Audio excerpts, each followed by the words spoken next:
Okay, good afternoon. Thank you very much for joining this session. My name is Neil Rowlands. I'm a Power Platform architect at the Intellectual Property Office in Newport. So I came to this event last year as a visitor and I observed that most of the sessions are highly technical. There weren't all that many sessions that focus on soft skills. So I've been delivering training on Power Platform and Power BI in my last few roles, so I thought it would be really interesting to do a session on that. Got a few slides. We'll make the session interactive as well. If anybody wants a copy of the slides, I've got business cards here. You're welcome to connect with me after the event on LinkedIn and I'll send you a PDF. What we're going to do today, so we're going to look at all of our teams, our organisations have got data. We want to do something with that. If we learn to become trainers ourselves, then we can help upskill our teams using their own data and business requirements. So I'll share some advice and things that I've learned that have been helpful for me and give you a sample 2-day training program for Power BI. So when we're delivering training, we've got 3 main formats. One is in-person. In-person is obviously the best. We can make eye contact with people. We can see their responses and we can build something that's very bespoke for them. Remote works as well. There are some challenges. We need to decide if we're going to have cameras on or cameras off, and we need to be a little bit more interactive to get people to respond. Hybrid training doesn't really work because we're focusing both on the room and then on a computer to try to get people involved. Okay, so let's go around the room, get to know each other. If you've delivered training in your organisation before, pop your hands up. Fantastic, quite a few. Okay, if you haven't delivered training before but you're interested in doing so, pop your hand up. Okay, a nice balance. So hopefully both groups will get something from today. So what are the benefits of internal training? So they've got 3 different groups of people that could be a benefit. So for us as trainers, or want to be trainers, does anybody have any benefits from your own experience of delivering internal training?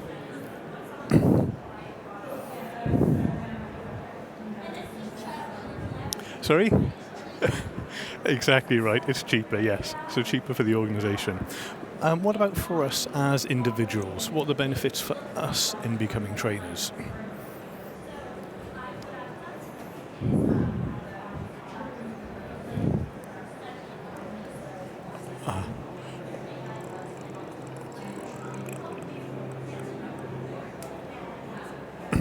Okay, I'm so sorry. I think because there's so much background noise, I couldn't really hear that. So I think maybe people in the front can probably contribute. So for us as trainers, becoming a trainer is a very valuable skill. So a lot of people are very good technically, but if we're able to communicate with others, share our experience, then we get to see data and our job from the perspective of other people who are newer to it. We get better at understanding complexity because we've got to convert that complexity into simplicity for people to understand. For the teams that we train, so if we're delivering training within our organisation, then we can use that team's data and we can use their business requirements. Okay? So this means there's a shallower learning curve. All that those people need to do is then learn the tool, and that's what we're to do there. That's what we're there for as a trainer. By comparison, if we bring in external consultants, they may be using their own generic sample data, so then there's a steeper learning curve for our students because they got to know that data and those business requirements and the tool. For our organisation, as we said, it's much cheaper. It's also great for us because we then get to network, we get to know far more people, and if we can be in that organisation for a long period of time, that will then bring lots of benefits in terms of collaboration. Taking a step back, when we look at the advances in AI is going to be anything that we do technically that can be repeated, can be automated, could be at risk of AI. But soft skills, leadership, making decisions, collaboration, getting people in a room together, delivering training, all those soft skills are not at risk of AI. So over the past year I've been really focusing on myself and my career on developing and using those soft skills. So what questions might we want to ask? Someone comes to us and says, we've got a team of people that need to learn Power BI. What things might we want to ask of them? So will we be training one team, or will we be training people from multiple teams? How many learners? What are their data sources? For example, SharePoint list or an SQL server, database environment.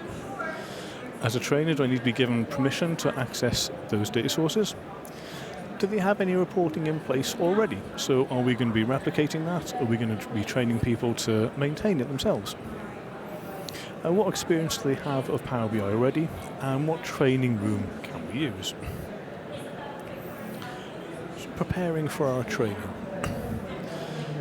So we can select 2 different small reporting projects. So things that we can deliver one in one day and the other in a second day.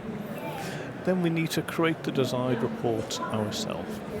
In order to guide people to an outcome, we have to have been there before.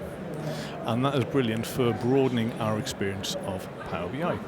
So we may be using Power BI with 2 or 3 different data sources, and then we have to train people on a different data source. So we then have to get familiar with that data connector and working from that data. So 3 components that I have for delivering Power BI training. First of all is connect to data and work with it in Power Query. So being like a data analyst. So when we look at YouTube videos and blogs, they often focus on Power BI desktop. They don't always focus on Power Query. This is where most of the work in Power BI comes from.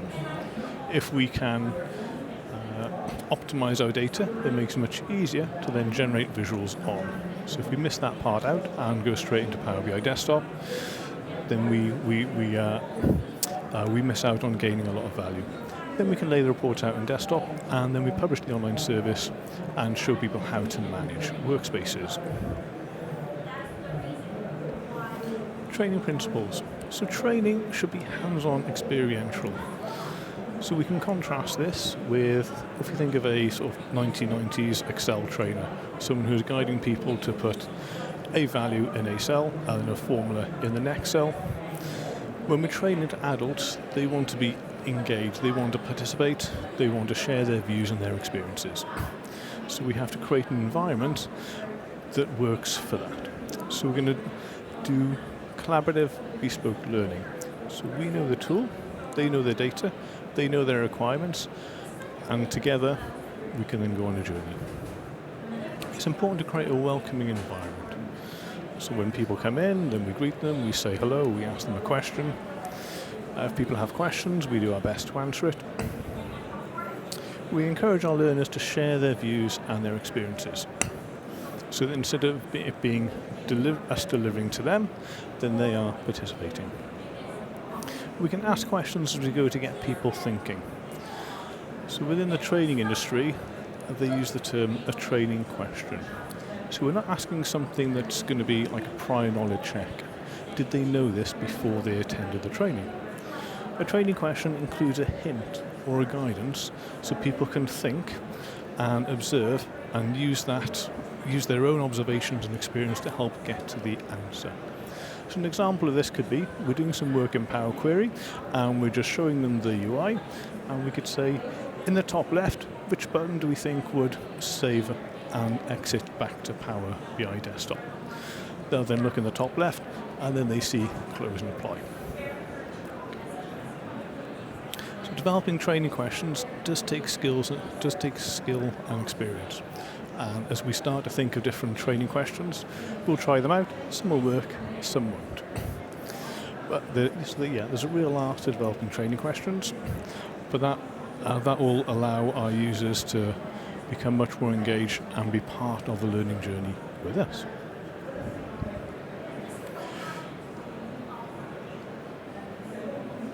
So when I'm delivering training, I've got a slide deck, probably takes about 5 or 10 minutes, and that's the only PowerPoint that I'd use. So what would we have in that initial time? So a front page showing who we are, what the name of the training is. When people go to a room they haven't been to before, the first thing they want to know is, am I in the right place? So we reassure them with our screen showing what's happening. We'd introduce ourselves, share our experience of both the tool, technology, and delivering training, so people gain a little bit of confidence in us. Then we're going to define the training objectives. So why are we here? What are they going to get from this? So some of our delegates, they may have chosen to come, some of them may have been sent by their line manager or been obliged to go. So it's important they understand why they're giving up their time for this. And then we'll talk about just the training approach. There'll be hands-on, giving people encouragement to ask questions and ask them to minimise distractions and mute their devices. We'll then give out a schedule, so when are the breaks, when are the lunches, and then I'll share some other resources, so MS Learn, internal SharePoint guidance, if there's anything in your organisation that already exists to help people learn and practice their skills, community of practice, that kind of thing. And then after that, I demonstrate that actually we are going to be interactive and hands-on, and then go around the room and just ask people to introduce themselves, why they're here, what they want to gain, and that then gives us an opportunity to get to know them and ensure that we can then tweak our training as we need to meet their requirements. Overview of day one. So day one, so we welcome our learners, and in the morning spend time on Power Query, just getting people familiar with that, all the things that we would normally do as a data analyst. Remove columns, merge with other data sources, set our data types, rename columns, all the things we need to do to optimize the data.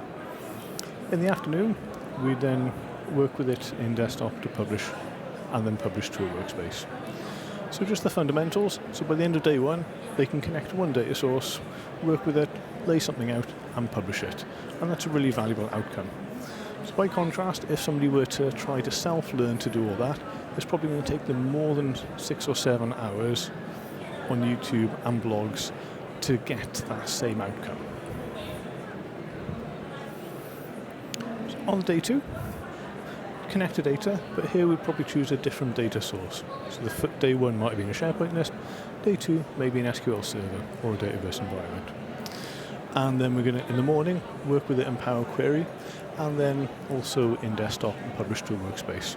So similar to day one, but compressed, that'll go a little bit quicker, and we can ask people for guidance as well. So on the day one, we are showing people what to do, educating them, and on day two, we're asking them what they may do next. So they're then recalling and practicing more from what we did on day one.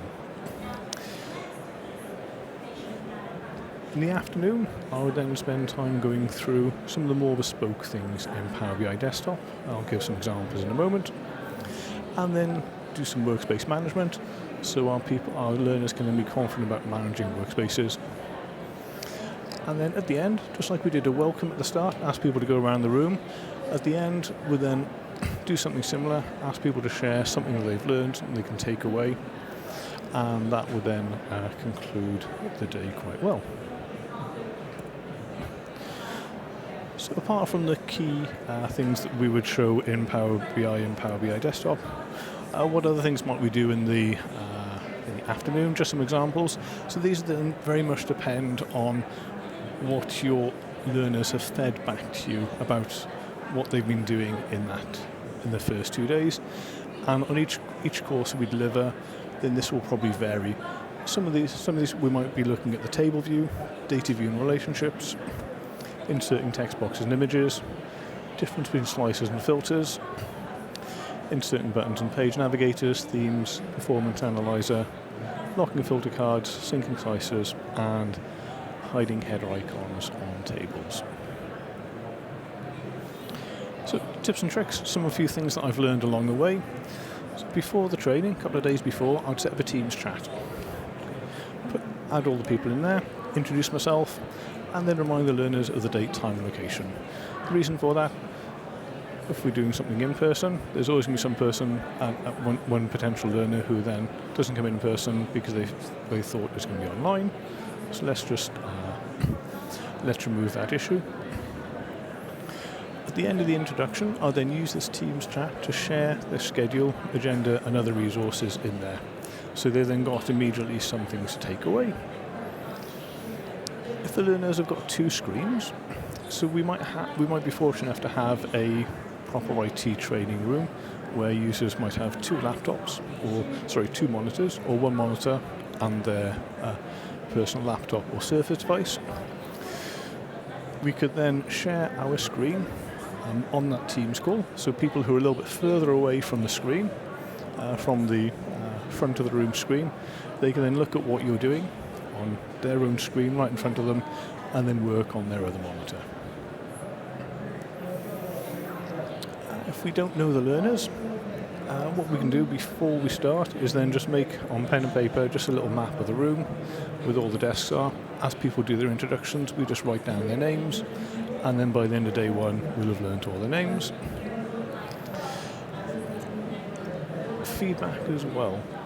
So when we start our journey as a trainer, some things will go well, and some things there'll be some opportunities for us to learn and grow on, but we'll only know what those opportunities are if we ask our people. So we can create a very simple anonymous Microsoft form.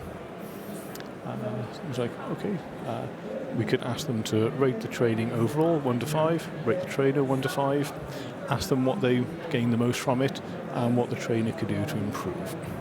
And then once we delivered a number of courses, we'll get some very useful feedback, and we can also then use that as evidence for our managers and our senior stakeholders to justify the training has value. Some ideas for making the training experiential. So learners who work with data they're familiar with, to solve use case and motivate them will make rapid progress. They're not having to be motivated by using Microsoft Contoso shoe sales in Arizona. They're using something that's really relevant for them. Power BI Desktop, configuring a visual, once we show them how to do it, is quite straightforward. So once we've shown people how to add a few visuals on and how to configure those, then we can just allow them to have a little bit of fun. So I'd give people 30 minutes, lay out some visuals, and try to make this the ugliest report that they can. And at the end of those 30 minutes, then we all walk around the room and share it. And I've learned so much from Power BI just from watching people do that. That also gives us a little bit of time for us as a trainer to have a break, do any course admin, any other things we need to catch up on while they're all busy. Part of training is helping people to learn to make decisions themselves. So instead of them being reliant on the trainer, they're then choosing the most appropriate things that are relevant for their data and their business objectives. So we can create bar, column and area charts, create one, Control-C, Control-V, change it, ask them to compare and contrast, similar with pie, donuts and tree maps.